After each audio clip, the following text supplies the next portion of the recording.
Arratsalde on guztioi, buenas tardes a todos, bienvenidos y gracias por haber venido a este acto de presentación del libro de Iker Etxeberria, titulado La plata embustera, matrimonio y divorcio en la Guipúzcoa del siglo XVIII, que es un libro que se va a publicar por la Universidad del País Vasco en la serie del Departamento de Historia Medieval Moderna y América, y que estará a disposición en las librerías de toda Guipúzcoa pues a partir de seguramente ya mañana mismo. Bueno, este tipo de actos suelen ser, siempre vienen cargados de mucha emotividad porque, pues, es el final de un trabajo duro y al final, pues bueno, nos juntamos también de alguna forma los amigos y familiares del autor, ¿no? Y siempre suelen ser actos laudatorios, y este también lo va a ser, por supuesto. En primer lugar, pues bueno, le quería agradecer a Iker que haya pensado en mí para apoyarle en este acto. Es una persona a la que conozco, no tuve el placer de darle clase. ¿Cómo que no? Bueno, me refiero en la carrera, le conocí después en lo que son los cursos de doctorado y bueno, en lo que es el trabajo de fin de máster, y allí precisamente cuando le conocí, pues la verdad es que bueno, fue una persona que me marcó, porque bueno, los que nos dedicamos a la docencia en los últimos tiempos pues nos toca pegarnos con muchas cuestiones y entre otras también pues el hecho de que la gente y los alumnos pues cada vez tienen menos costumbre de lectura, y eso se nota en los trabajos. Sin embargo, en el caso de Iker, pues llamaba mucho la atención el nivel de su prosa. Se nota que es una persona que ha leído mucho. Luego, con el tiempo, cuando le he ido conociendo, pues bueno, me he dado cuenta que es una persona realmente proactiva, que disfruta con lo que hace, que ama todo lo relacionado con el campo de la historia, y que disfruta, se ve que disfruta. Es una persona, bueno, yo diría que es una persona abierta, que tiene espíritu crítico, y eso se agradece mucho, sobre todo para los que ya pues vamos entrando en canas o se nos va cayendo el pelo, porque bueno, nos recuerda también un poco a lo que hemos sido, y con la edad, desgraciadamente, pues a veces vas perdiendo ese pequeño espíritu crítico, combativo muchas veces. Y es un acicate para que, pues personas como yo sigamos teniendo ilusión por lo que hacemos. De hecho, teniendo en cuenta pues también que en parte ha pasado por mis manos, ¿no? Y es una satisfacción pues ver que va avanzando y va dando los pasos adecuados para, en todo este camino.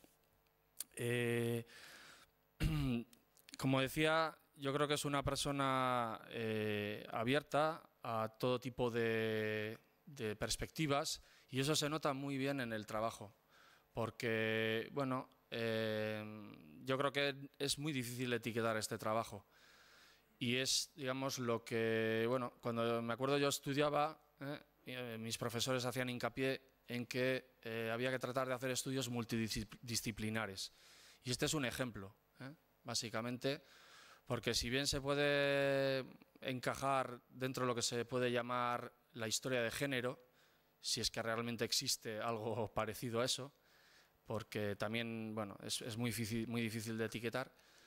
Además de eso, pues yo creo que es un trabajo que como diré posteriormente, pues ha combinado diferentes perspectivas y diferentes disciplinas.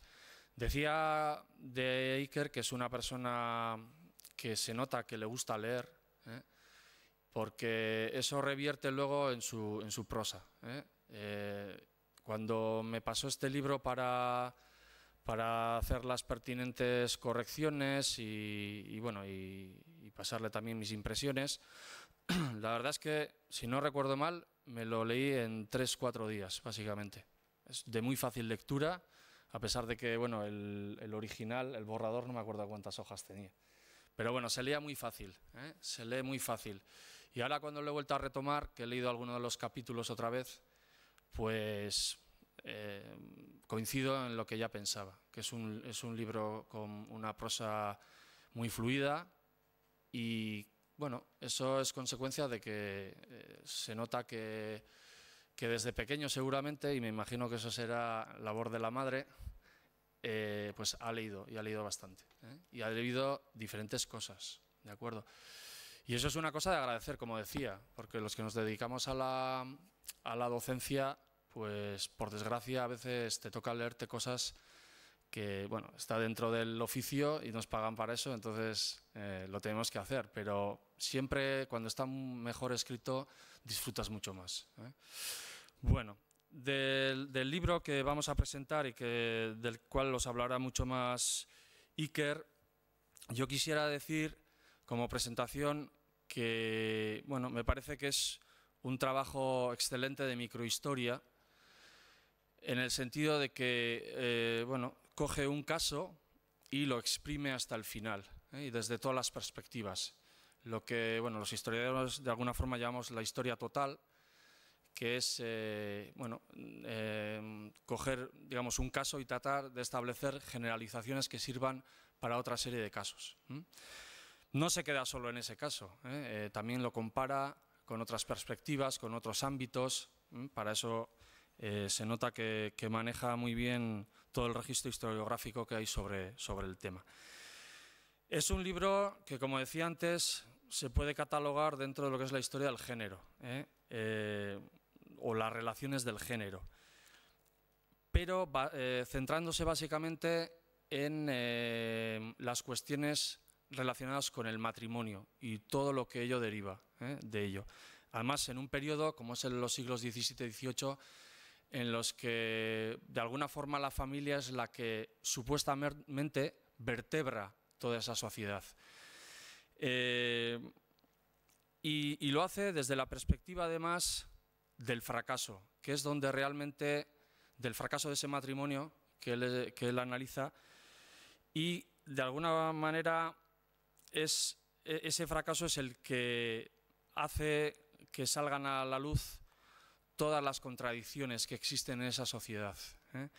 De alguna forma el fracaso repercute en los implicados en el matrimonio, en los desposados, pero también en todo su entorno. De alguna forma este libro lo que pretende es entrar en la mente de todos los implicados y analizar qué consecuencias tiene esa realidad que se ha producido, teniendo en cuenta que los matrimonios en esta época, no como ocurre ahora, pues no eran un producto del amor. Generalmente es una especie de intercambio económico, es un contrato. De hecho, los contratos antes de pasar por, o después de pasar por capilla, tenían que pasar por manos de un notario, y se firmaba un contrato matrimonial. Por tanto, es un libro interesante desde la perspectiva de que, si bien analiza un matrimonio concreto, un caso concreto, nos permite conocer la realidad de una época, el siglo XVIII, con todas sus contradicciones.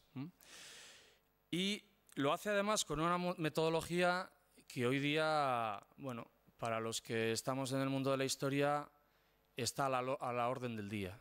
Una vez que ya desaparecieron todos aquellos paradigmas estructuralistas, marxistas, etcétera, la introducción de nuevas perspectivas desde las ciencias sociales y humanas, como por ejemplo la sociología, la psicología, bueno, pues han permitido dar una nueva perspectiva de la historia. Y en este caso, Iker hace perfecto uso de esas disciplinas, como mencionaba, y le permite de alguna forma introducirse en lo que es la historia de los sentimientos. Es decir, ¿qué pensaba esa gente en cada momento? ¿Por qué pensaba de esa forma? Porque al fin y al cabo tenemos que darnos cuenta de que, bueno, las personas somos al fin y al cabo emociones. Somos seres sociales que, bueno, nos vemos de alguna forma influenciados al mismo tiempo por lo que somos y lo que y cómo nos hemos ido desarrollando como personas, pero siempre en un entorno social que nos marca, partiendo de la familia, la formación, nuestro entorno de amigos y de relaciones, etc. Hoy día sería algo parecido. Bueno, de esa forma Iker se introduce un poco en lo que son los valores del momento, de ese siglo XVIII, y nos damos cuenta de que estas historias, la historia que cuenta, por ejemplo, del Gorriaga y de su mujer, son historias ejemplarizantes y ejemplares, por decirlo de alguna forma, desde la perspectiva de que cuando se produce un matrimonio, todo su entorno espera que se comporten como buenos cristianos y que sean un matrimonio ejemplar, ¿de acuerdo? Y eso, de alguna forma, crea una presión sobre esos personajes que la historia en general no los ha tenido en cuenta y que generan en la vida cotidiana de esos personajes una serie de consecuencias, no solamente en el ámbito, digamos, de las emociones, sino también en otros ámbitos como puede ser el ámbito social, el ámbito económico, incluso en algún caso el ámbito político. Al fin y al cabo nos olvidamos de que detrás de estos personajes hay personas y que esas personas sienten, padecen, tienen sus anhelos, sus miedos, entre otras cosas al propio fracaso, etc. Bueno, como decía, es una buena ocasión además este libro para conocer la sociedad de la época. Iker toca aspectos sociales, aspectos de relaciones entre hombres y mujeres, pero también toca aspectos relativos a lo que es la economía guipuzcoana del siglo XVIII, su relación con el comercio con América, el tema del contrabando en el que el Gorriaga estará implicado, etc. Entonces es un buen, de alguna forma ha escogido un ejemplo paradigmático de lo que podía ser un hombre de comienzos del siglo XVIII en la Guipúzcoa, en nuestra Guipúzcoa. Bueno, de alguna forma además lo que hace Iker para romper ese esquema, digamos, estructuralista en el que parece que todo es familia, él lo que analiza es lo que es la conflictividad intramatrimonial,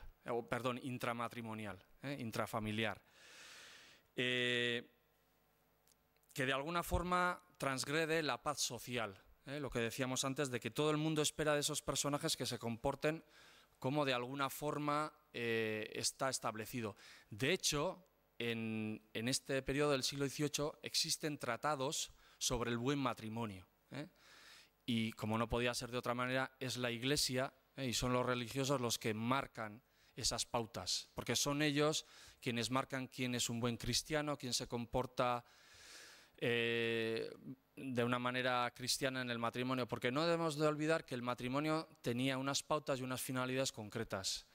Básicamente, bueno, el amor prácticamente está ausente en la mayoría de las relaciones y son contratos económicos, patrimoniales, en los que el sexo tiene no una finalidad,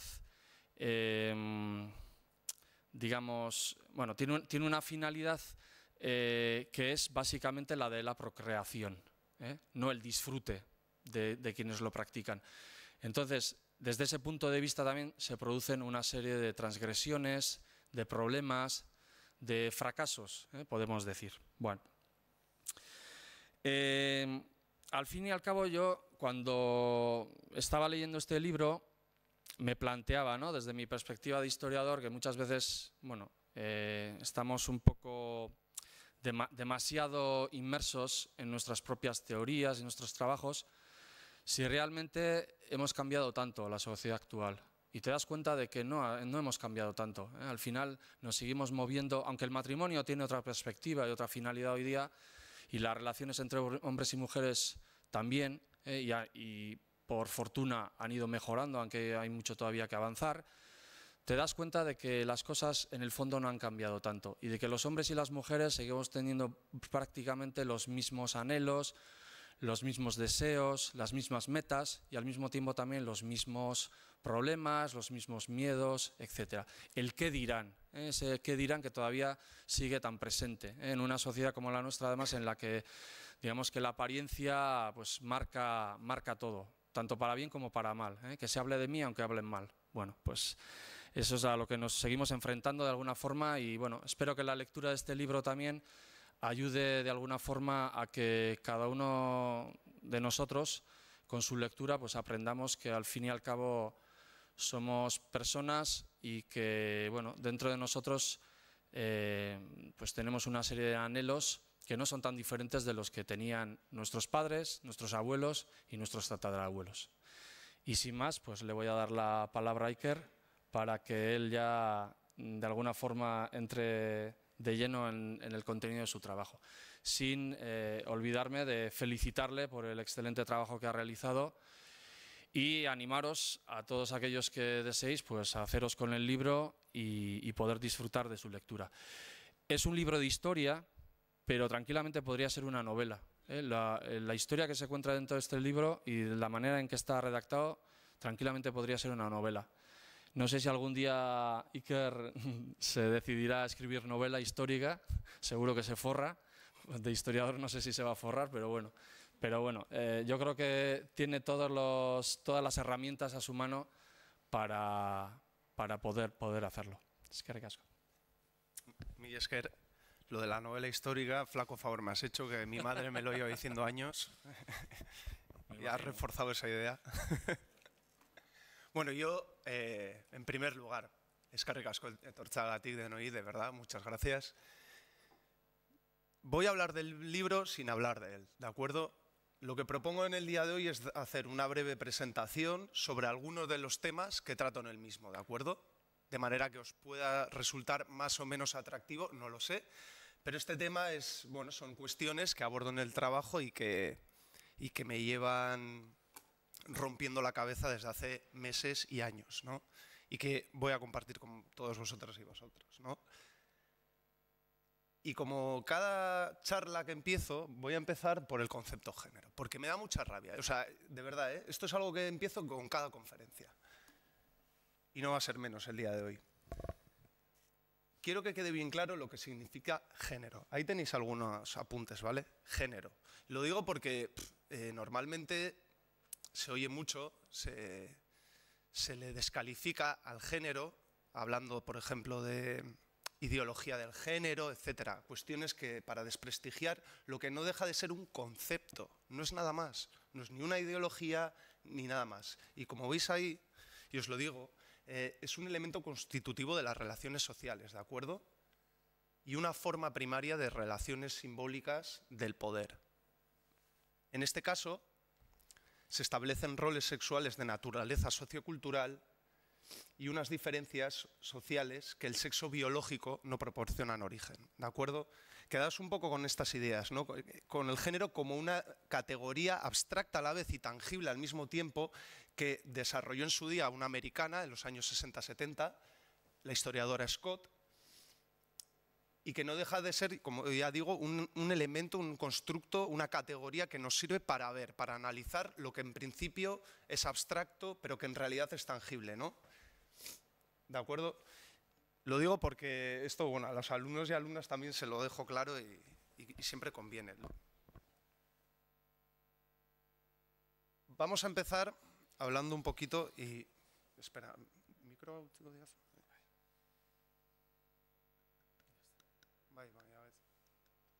Barkatu. Vale. Eskerrik asko. Es que esto es como estar en una jaula y prefiero levantarme con vuestro permiso. Vamos a hablar en principio, en primer lugar, de lo que significa el matrimonio en la Edad Moderna. Estamos hablando siglos XVI, XVII y XVIII. El trabajo se contextualiza a finales del siglo XVII, principios del XVIII, ¿de acuerdo? Hace aproximadamente 300 años. ¿Y qué significado tiene el matrimonio en aquella época? Bueno, en primer lugar, es un santo sacramento. Tras el Concilio de Trento, que todos y todas conoceréis, ¿verdad? Concilio de Trento, por todos conocido. Bueno, a finales del siglo XVI el matrimonio se establece, se sacraliza, ¿no? Es un santo sacramento. ¿Qué significa esto? Que el matrimonio, como unión de dos almas, es indisoluble. Eso para empezar. Y esto ya choca o rompe un poco con la idea del divorcio, ¿de acuerdo? Porque es indisoluble. Quedaros con esta idea. Y como decía Álvaro, el matrimonio también es un instrumento para la unión de dos patrimonios familiares, en este caso. Los matrimonios son concertados, son consensuados. Ni el novio ni la novia tienen poder de decisión en este caso. Son las familias, con los paterfamilias, el cabeza de familia a la cabeza, quienes normalmente deciden quién se casa con quién, ¿no? Pero también, y como decía Álvaro, al configurarse estas familias, hay que tener muy en cuenta que estas familias son el primer sujeto jurídico y económico que configuran, digamos, el entramado social. Es el núcleo básico del entramado político, económico y social, ¿vale? No existe, digamos, el sujeto jurídico individual como individuo. No existen los derechos individuales. Los derechos y todo lo que tenga que ver con la producción económica, etcétera, se sustentan en la casa, en esa familia extensa, que va más allá de lo que es el matrimonio, los cónyuges, los descendientes, también están ahí los suegros, las suegras, primos, hermanos, etcétera, ¿de acuerdo? Es una perspectiva que puede chocar a día de hoy desde nuestra mentalidad, pero que de facto se da con muchísimos matices, embeses, etcétera, en el periodo, ¿no? Y también hay que tener muy en cuenta que dentro del ordenamiento de esas familias, las diferencias de género son fundamentales. Y voy a explicaros un poco también, bueno, lo señalo ahí, qué significa sociedad androcéntrica, ¿no? Androcéntricas, estamos en sociedades androcéntricas, donde el hombre y lo masculino son centro y referente de todo. Y a su vez, estamos hablando de un orden patriarcal. Y os voy a leer, si me permitís, unas líneas. Y dice así: orden patriarcal como orden psicosocial existente, incluida la tupida red de relaciones interpersonales que como filamento de una inmensa tela de araña une, reúne, vincula, acerca, capta, remite y circula de unas personas a otras en todas direcciones. A este orden, desde el feminismo, se le vino a llamar patriarcal para expresar que ha sido a partir del concepto padre, entendido como categoría de poder, trascendida la palabra desde lo biológico y real a lo simbólico y cultural, mediante el que solo los varones deciden quién es quién, qué lugar se le asigna a cada cual, incluso ellos mismos, o mejor dicho, empezando por ellos mismos, en el orden de los acontecimientos, de las expectativas y las necesidades. Estas palabras se las debemos a la psicóloga y feminista, una de las más reconocidas en el ámbito estatal, que es Victoria Shaw, falleció hace 4 años. Y todo esto lo señalo para, como digo, os hagáis una idea de en qué contexto nos movemos. Bien.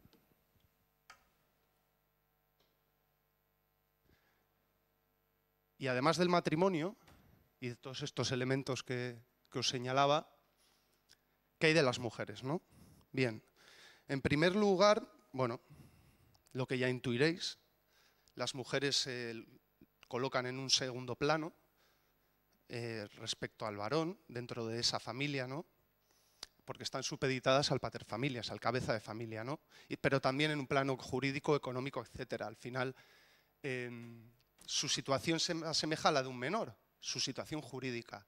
Y esto no nos puede resultar tan extraño porque mi abuela le tenía que pedir permiso a mi abuelo para abrir una cuenta corriente, ¿de acuerdo?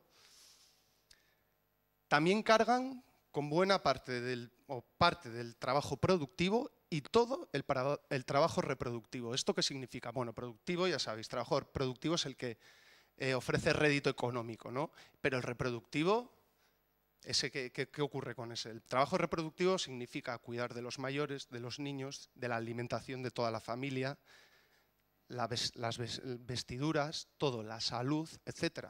Y las mujeres cargan con este trabajo en los siglos modernos. De hecho, esto es un elemento, esta dicotomía todavía no ha sido del todo resuelta. Por ello, podemos definirlas, calificar a las mujeres de este siglo, entre ellas la protagonista del trabajo, como gestoras del hogar. Pero además de ello, gestoras del hogar, ojo, del hogar en el sentido minúsculo del término, no gestoras del patrimonio familiar, sino pues en el caso de la protagonista, ella es de buena familia, no se ensucia las manos, pero por supuesto ordena, manda, gestiona criadas, etcétera, ¿no? Es su papel. Pero también, como decía, desarrollan o cumplen un papel simbólico muy relevante en la época, ¿vale?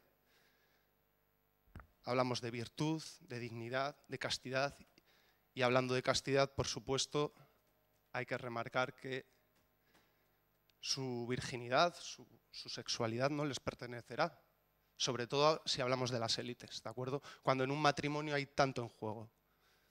Por ello, un historiador, Tomás Viejo y Arrasarri, definió esta virginidad que le pertenece a la familia, que vigila para que no se transgreda esa segunda dote que se lleva al matrimonio, ¿no? Pero en definitiva, en la Edad Moderna, las mujeres son, ante todo, hasta el siglo XVII sobre todo, o cumplen con la imagen de la buena esposa. Eso ya en tratados religiosos fundamentales que reeducan constantemente a la sociedad, bueno, Fray Luis de León se encargó muy bien de expresarlo y es algo que permea además a toda la sociedad, ¿no? Esa línea de pensamiento. Y voy a hablar también de divorcio. Bueno, voy bastante bien, o sea que estupendo. Así luego preguntéis si queréis. Bueno, este es un grabado de finales del siglo XVIII francés. Y con todo lo dicho, vamos a hablar de divorcio, ¿no? Que es un poco uno de los temas centrales que vertebran el trabajo. Un trabajo que, como decía Álvaro, bueno, es un estudio de caso muy particular que a partir de él me sirve de hilo conductor para abordar muchísimos otros temas. Y uno de esos temas centrales es el del divorcio. Pero hay que pensar el divorcio en la época como separación de mesa y compañía. Como os he dicho al principio, las almas son indivisibles una vez contraen el matrimonio. Por lo tanto, la Iglesia lo que concede, la Iglesia digo porque es la competente en este tipo de casos, ¿de acuerdo? Son los jueces del obispado los que de alguna manera, sus tribunales, quienes conceden este divorcio, ¿de acuerdo? ¿O no? Pero en todo caso, si conceden algo parecido a lo que es la separación, es de mesa y compañía, física. Es decir, que pueden otorgar una separación de varios meses, años, incluso toda la vida se puede alargar, dependiendo del caso. Pero esas personas siguen teniendo un esposo y una esposa, para siempre, ¿de acuerdo? Luego hay casos raros, como es la nulidad, que eso ya es absolutamente excepcional, pero que se da y que nos habla también de las contradicciones de la época, ¿de acuerdo? Pero más allá del divorcio, existen las desavenencias matrimoniales, porque el divorcio al final es el resultado de una desavenencia o una salida concreta a ese tipo de desavenencias. Pero los choques dentro de la vida conyugal y familiar son amplísimos en la época y se catalogan de muchas maneras diferentes, estupro, etcétera, ¿no? Pero en definitiva, todos estos choques, etcétera, son fenómenos, aunque nos pueda parecer extraño, en la época son fenómenos muy, muy comunes.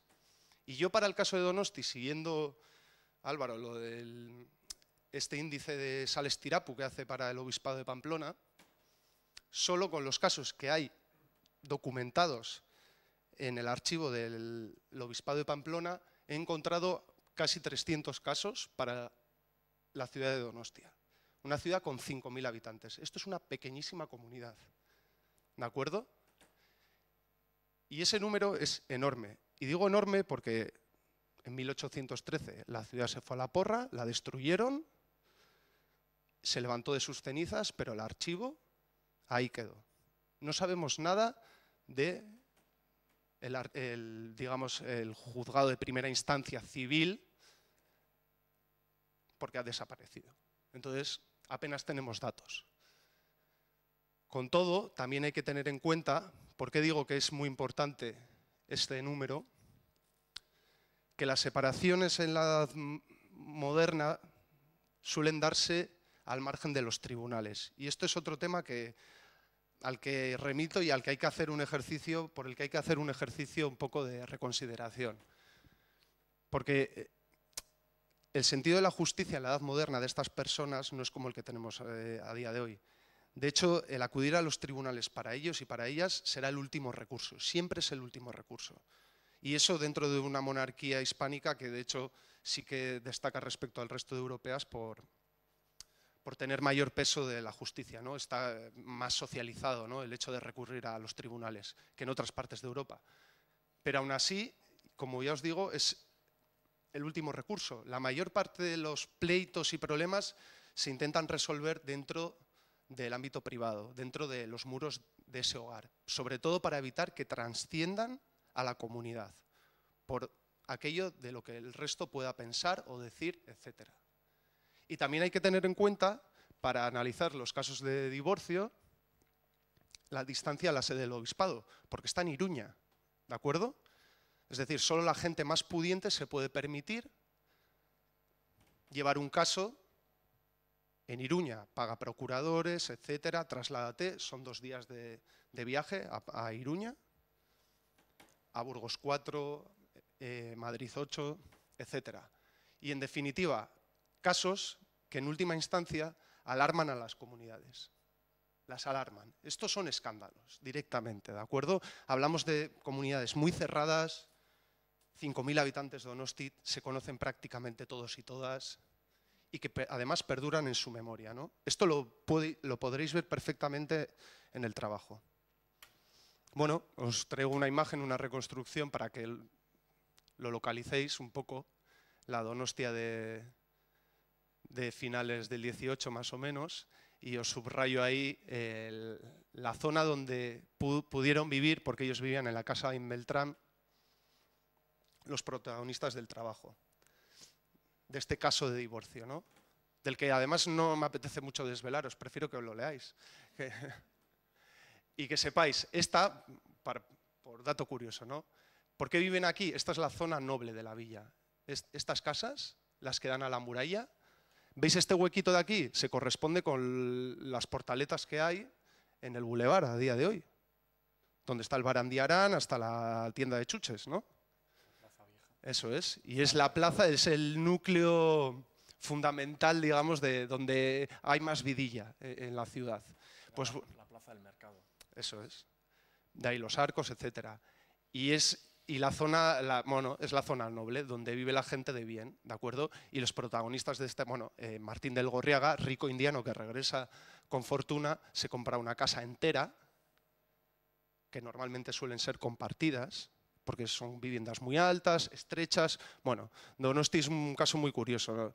De hecho, uno de sus amigos la define en una carta como la pocilga de San Sebastián, directamente. Es un basurero, esto es un estercolero. Las tormentas hacen que las tejas se caigan, es un peligro andar por la ciudad, el barro, las lluvias, todo, ¿no? Bueno, aquí tenéis otras imágenes de lo que era nuestra Donostia. Esto se lo debemos a un arquitecto, Pichebrot, que está realizando su tesis doctoral para la Universidad de Barcelona y que nos ha dejado estas estupendas imágenes, reconstrucciones en ordenador. Esta es, bueno, la Consti, pero es diferente el edificio, es el antiguo, ¿no? Barroco, bastante más bonito desde mi punto de vista. Y esta torrecita, bueno, esta maravilla la hemos perdido también. Está a la altura de lo que es Gaztelubide, ¿no? Junto a Santa María. Bueno, en estas calles se mueven nuestros protagonistas, ¿vale? Y esta imagen, que me gusta siempre ponerla, es una contraposición de imágenes, es muy curioso. Abajo tenéis, bueno, pues eso, la Torre del Oro, el Guadalquivir, todo estupendo, la magnífica Catedral de Sevilla al fondo, y arriba, esto es Pasaia, ¿vale? Para que veáis en qué mundo se mueven estas personas. Y no son paisajes muy diferentes, como podréis comprobar, ¿de acuerdo? Bueno, y aquí un plano sobre lo que hablaba antes de lo que es la diócesis de Pamplona. En los siglos modernos, la mitad oriental de Guipúzcoa pertenece a la diócesis de Pamplona y son 2 días de viaje, ¿vale? Por ello, mucha gente en Guipúzcoa se separa o resuelve los conflictos fuera de lo que son las instancias judiciales, lo que alarma a prelados, etc. Es un escándalo para los prelados de la época. Bueno, ¿y qué ocurre? ¿Qué hay detrás de todo esto? No sé si me permitís.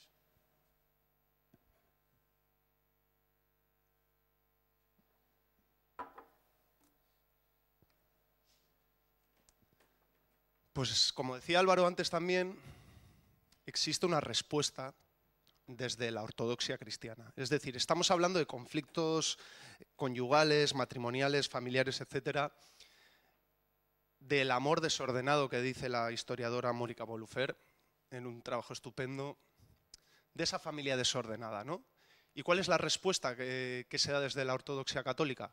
Ahí lo tenéis. La familia regulada es la obra, una de las obras más editadas a lo largo del XVIII español, que Alberto Angulo demostró en su día que toda la burguesía o nobleza de Vitoria, por ejemplo, por poneros un ejemplo que ya ha sido estudiado, tenía en sus bibliotecas la familia regulada. Y es un tratado para reeducar a esas personas, a esas familias que a principios del siglo XVIII, esta se publica, la primera edición es de 1715, para afrontar ese contexto, ¿no?, de problemas, contradicciones, etcétera, que al final lo que están haciendo es derrumbar de alguna manera la teoría, ¿no?, la buena familia, etcétera. ¿Y qué se evidencia a través de estos trabajos? Bueno, es lógico, estábamos hablando de una sociedad androcéntrica, patriarcal, pues que las mujeres son vistas como culpables, ¿no? A ellas se les culpabiliza de los desmanes. En esta obra es muy claro, es muy evidente, por ejemplo. Y por ello a ellas se dirige además el mayor esfuerzo reformador. Al cumplir ese papel tan simbólico e importante dentro del conjunto familiar y por todo ese conjunto, bueno, por ese conjunto de relaciones de género, etcétera, tan disímiles, tan desiguales, pues a ellas se les culpa. Pero en realidad, cuando tú ves los escasos estudios que se han realizado hasta la fecha sobre el tema del divorcio en este periodo, en realidad, y esto es unánime, ¿vale? Académicamente unánime, son ellas las que solicitan, las que denuncian, ¿de acuerdo?, las que acuden a los tribunales. Es decir, que son ellos los que en realidad están transgrediendo, ¿de acuerdo? Y lo que hacen es pedir protección al tribunal. Pero vamos a entenderlo, o sea, los motivos que llevan a estas mujeres a pedir divorcio. Como digo, una solución muy extrema, muy radical para lo que es el periodo, ¿vale? Lo que piden es, bueno, protección para salvaguardar su integridad física y moral.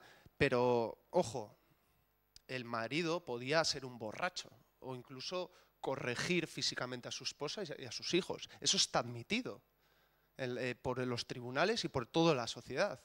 Lo que no puede hacer es desatender a su mujer, a sus hijos y no pasarse.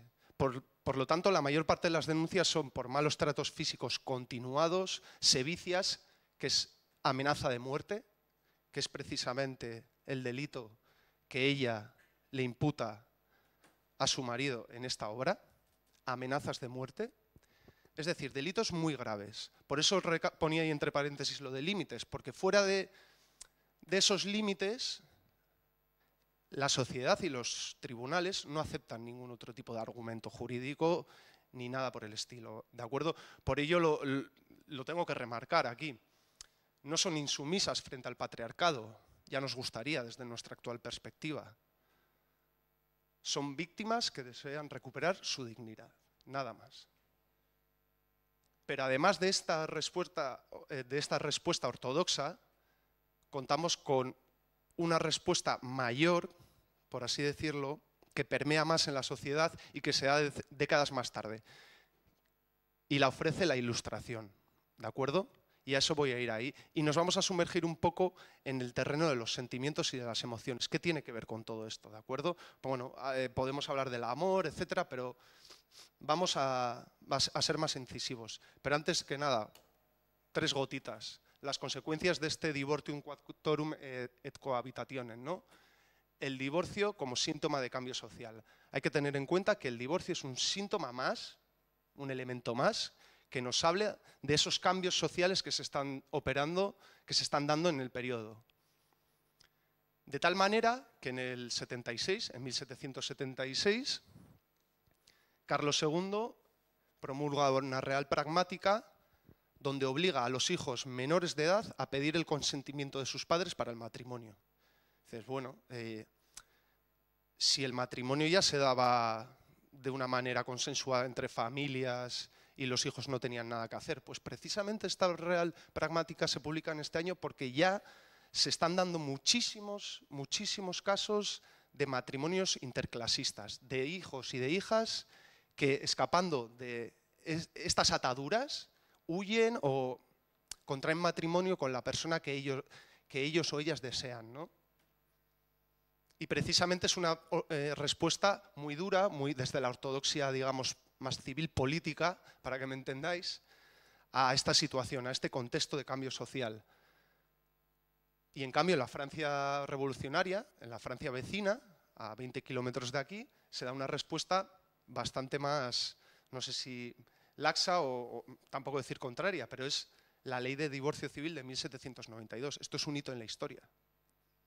O sea, en 1792 una ley de divorcio civil. Bueno, esto es tumbado a los pocos años por decreto napoleónico, pero bueno, es tomado como un éxito, ¿no? Bien, aquí tenéis la portada, por ejemplo, de esa pragmática, un ejemplo, para que veáis que esto se saca de documentación real, de archivos, ¿vale? Esto no se saca de la nada. Esto es, en este caso, la sección nobleza del Archivo Histórico Nacional, uno de los más calamitosos que he pisado y incómodos, pero bueno. Bueno, y entramos en este periodo un poquito, ¿no? Esa ilustración es otro mundo, ¿de acuerdo? Y ya vamos con el tema de las emociones, las mentalidades, que me gustaría resaltar. Porque las mujeres son educadas, y mejor dicho, socializadas en parámetros afectivos completamente diferenciados a los hombres. Y esto no lo digo yo, lo dice una catedrática, por ejemplo, que cito en el libro, una catedrática de la UPV, de la EHU, que en los años 80, a través de su tesis doctoral, ya lo demostró en su día, ¿no? Ella y muchas más. Ahí pongo un ejemplo, cito ese por resultarnos más cercano, ¿de acuerdo? Es decir, las mujeres, al ser socializadas y educadas de otra manera, tienden a sentir o valorarse de otra manera. De tal manera que, por ejemplo, se les vincula o se vinculan ellas más, queriendo o no, consciente o subconscientemente, con todo lo que pueda tener relación con la colectividad, la empatía, la colaboración, la contención de emociones, si hablamos del siglo XVIII también, ¿de acuerdo? Y eso, como decía, en una sociedad donde la familia tiene esa importancia, donde el vecindario y lo que dirá el resto tiene su importancia, etcétera, ¿no? Cumplen un poco ese papel. Y por ello también, efectivamente, son socializadas en este tipo de valores, ¿no? Y esto tiene una importancia tremenda en su construcción como personas, como mujeres, en su significación personal. Lo que desde el feminismo se llama la autorioridad. Es el me construyo, siento y pienso por el otro, no desde mí, para que me entendáis. ¿Y qué pasa aquí en este periodo? Y aquí está la cuestión, ¿no? Un poco está la miga, tanto del trabajo, ¿no? Bueno, una de las migas del trabajo, como del caso en particular. Hablamos de finales del siglo XVII, principios del XVIII, y la historiografía está muy de acuerdo en definir ese periodo también como el del inicio de la individualidad. O sea, estamos pasando de individuos que están colectivizados en otras formas de entender la vida, de entender el mundo, de forma más colectiva, a una serie de elementos que van surgiendo. En principio, bueno, el culpable le vamos a echar la culpa a René Descartes, ¿vale? A mediados del siglo XVII. Y a partir de ahí se va desarrollando, bueno, con, por ejemplo, el capitalismo en ciernes o el ascetismo religioso, son otros elementos que ayudan a comprender ese proceso de individualización del ser que se vuelve sobre sí, ¿no? ¿Y qué ocurre? que efectivamente se empiezan a dar este tipo de procesos frente a esos esquemas colectivistas que en realidad imperan en la época, ¿no? Pero ¿qué pasa? Que no todos ni todas, sobre todo, forman parte de este proceso de individualización. Sobre todo son los hombres. El self-made man, el hombre hecho a sí mismo, que es, por ejemplo, un ejemplo de ello, Martín del Gorriaga, el protagonista del trabajo. Son hombres que viven la vida ya de otra manera, viven experiencias muy concretas y particulares que les hace volverse sobre sí, entender el mundo de otra manera, que empiezan a romper un poco con esas cadenas y con esos consensos colectivos, como digo ahí. Y por supuesto, esto tiene sus implicaciones desde un punto de vista afectivo. También el sentir empieza a cambiar, se empieza a transformar, ¿de acuerdo? Y una lectura de esos fenómenos afectivos en clave de género ofrece bastantes respuestas. Bueno, aquí tenéis algo que a finales del 18 se da perfectamente en cualquier ciudad, etcétera, y que hace apenas décadas antes podría ser inimaginable, que es como el coqueteo, ¿no?, que se llama. Y entonces, con todo este proceso que os digo de la individuación, etcétera, la ilustración, los hijos de estos personajes ofrecen una respuesta décadas más tarde. ¿Y qué ofrecen al conjunto de la sociedad? En primer lugar, discursos civilizatorios nuevos. Subrayo ahí el tema de cultura. Lo que quiero decir es, por ejemplo, el surgimiento de la novela.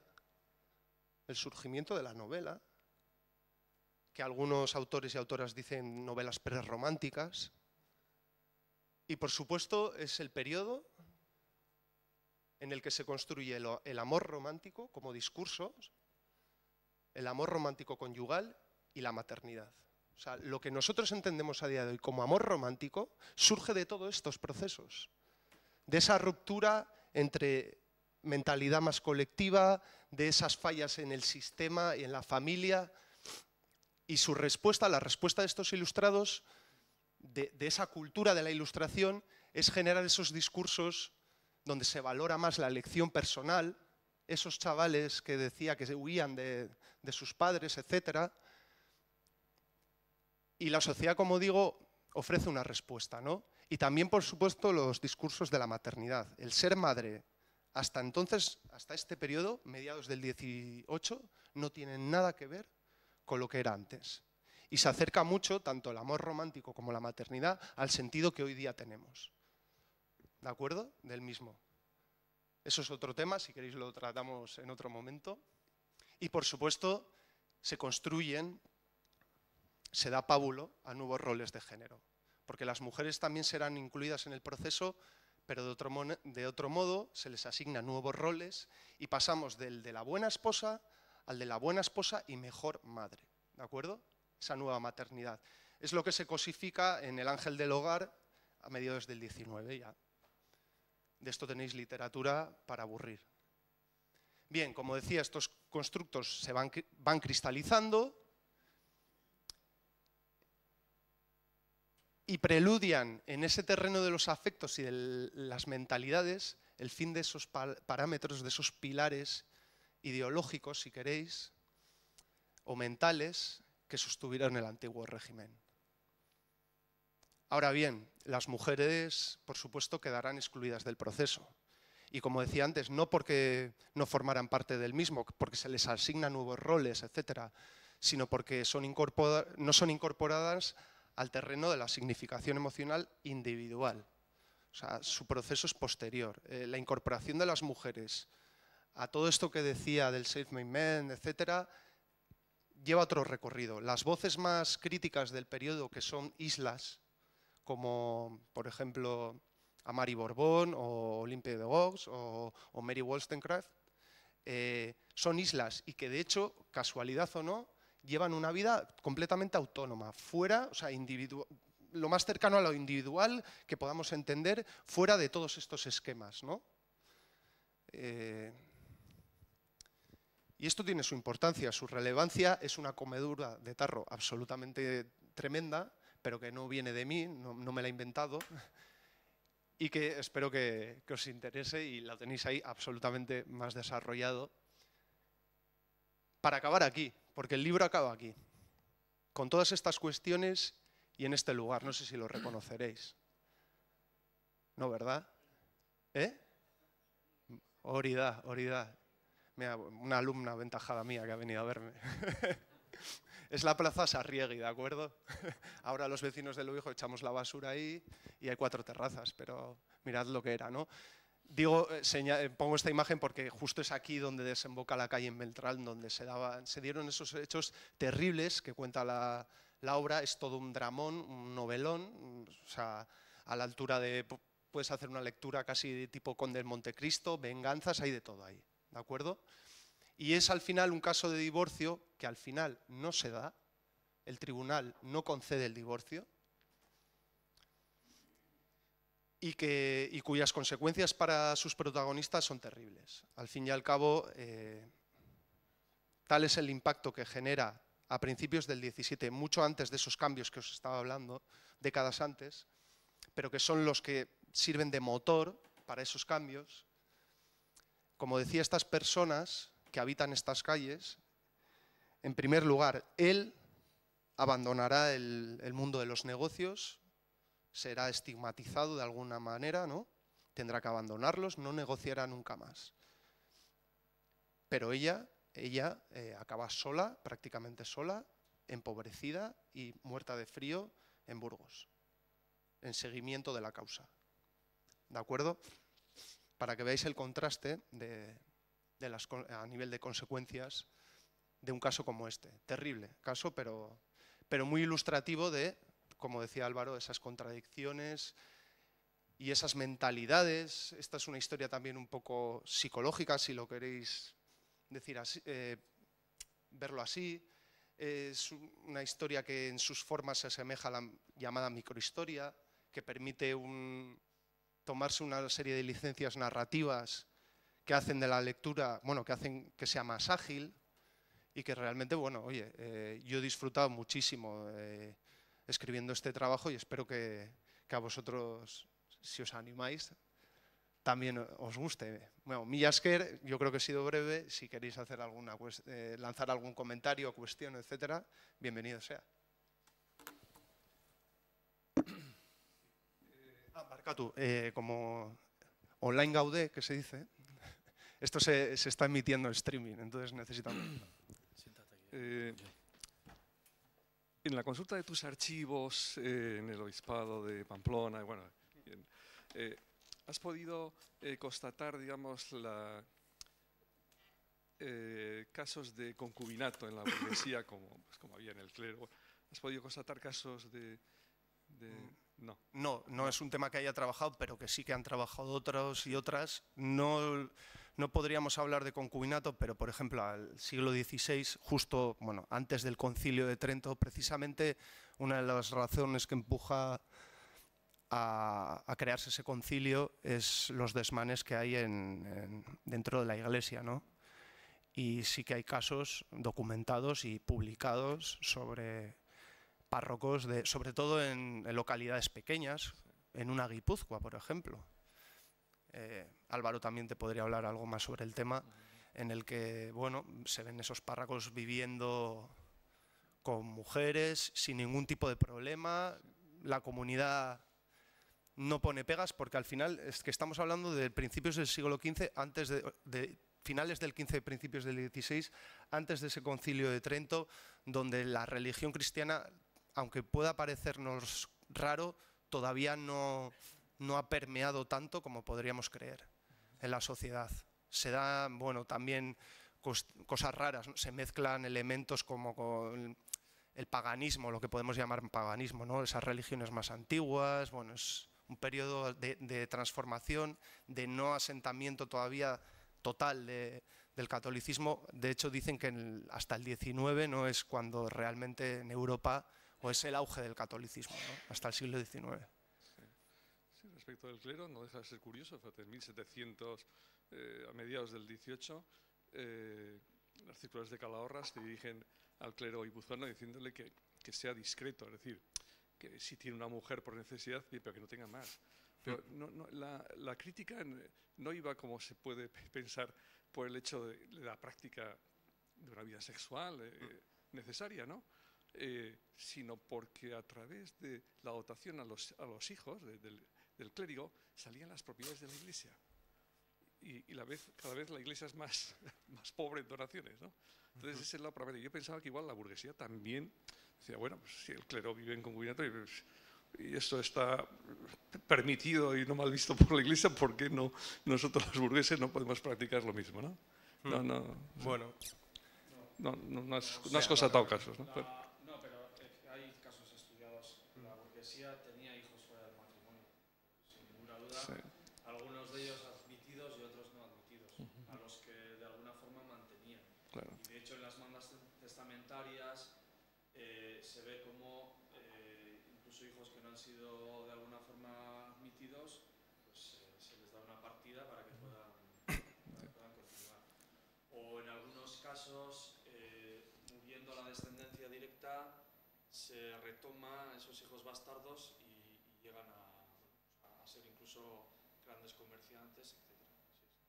De hecho, el protagonista del trabajo, el divorcio el caso, que sirve, como digo, de vehículo conductor del trabajo, se prolonga durante años. Es un caso muy extenso y solo acaba, los desmanes solo acaban cuando él tiene un hijo, fuera de lo que es el matrimonio, su matrimonio, que está completamente roto, pero matrimonio al fin y al cabo. Y bueno, ¿y qué hace el hombre? Pues inmediatamente le manda una petición a la corte y el mismo rey, el secretario del rey, firma de su mano el reconocimiento de ese bastardo para que herede. Entonces, cuando ya tiene su descendencia asegurada, ¿no? Que es un poco, también es importante en la época, entonces ya se olvida del caso. Es algo muy común. Sí. Euskaldunes de todas partes de Europa, europeos en general que van a América y de así misteriosamente legan dinero a no sé qué huerfanita y dices, ¿huerfanita? Ya sería hija tuya, ¿no? Entonces, bueno. Sí. Sí, de hecho las instituciones, en muchos casos esas mandas se establecen para fundar instituciones benéficas o educativas para muchachas que no tienen una descendencia reconocida. Y en algunos casos generalmente se hacen para alguna hija. Sí. A la que no se ha reconocido se le da esa vía. Sí. De hecho no había orfanatos, hasta el 19 había orfanatos, estaba bien visto. No bien visto, estaba admitido, digamos, la ilegitimidad, que es fuertísima. En el caso de Guipúzcoa, además, sus parámetros son mayores que la media del resto de la monarquía hispánica, de hecho. Y en cambio, orfanatos no existen hasta el 19, en que eso ya empieza a ser mal visto. Obras pías, etc. Sí. Gracias. Hay que pensar que además que el matrimonio en algunos casos supone una frustración, tanto sentimental como sexual. Entonces, pues fuera del matrimonio, aunque no está bien visto, pero bueno, de alguna manera se admite, y sobre todo si es el hombre el que lo hace. Generalmente cuando es la mujer, ahí ya empezamos con los problemas, pero siendo el hombre sí se suele admitir. Porque de alguna forma no se rompe esa paz social que existe. Pero vamos, los casos hay. Gracias. No sé si alguno tenéis más preguntas. ¿La película para cuándo o la serie? Bueno, pues para no sé. Cuando me paguen.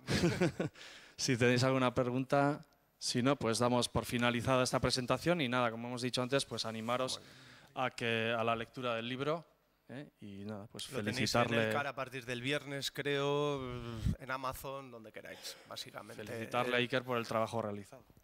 Sí.